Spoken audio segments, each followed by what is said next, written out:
नारायण राणे यांच्या खासदारकीला हायकोर्टात आव्हान, मतदारांना धमकावून मिळवला विजय, विनायक राऊत यांच्याकडून याचिका दाखल। आरक्षणासाठी आषाढीला धनगर समाज विठ्ठल मंदिराला शेळ्या मेंढ्यांसह प्रदक्षिणा घालणार, मुख्यमंत्र्यांनी मागण्या मान्य करूनच आषाढीला यावं, अन्यथा शासकीय महापूजेला विरोध करण्याचाही दिला इशारा।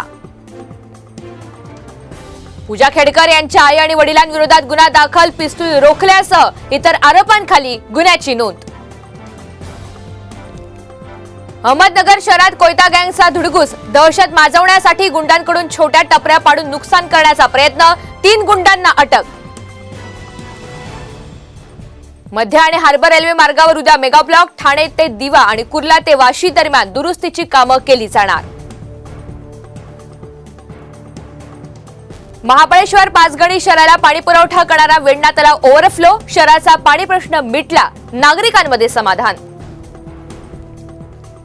नाशिक शहरात आज पाणी दिवसभर पाणी पुरवठा बंद, नागरिकांना पाणी जपून वापरण्याचं आवाहन।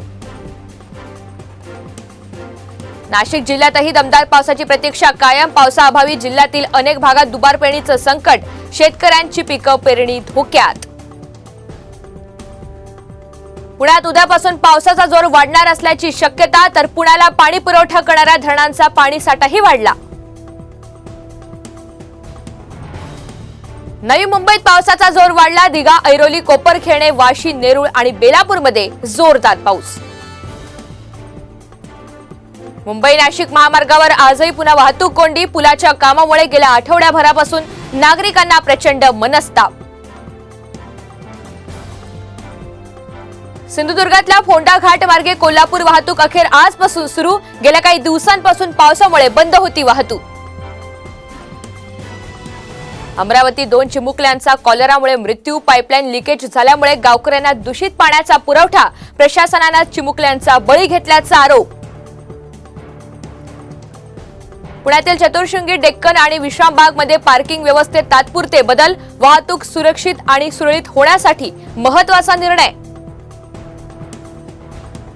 पुण्यात पत्नीचा खून करून तिने गळफास घेतल्याचा बनाव रचल्याचा धक्कादायक प्रकार, सहकार नगर पोलिसांकडून मारेकरी पतीला अटक।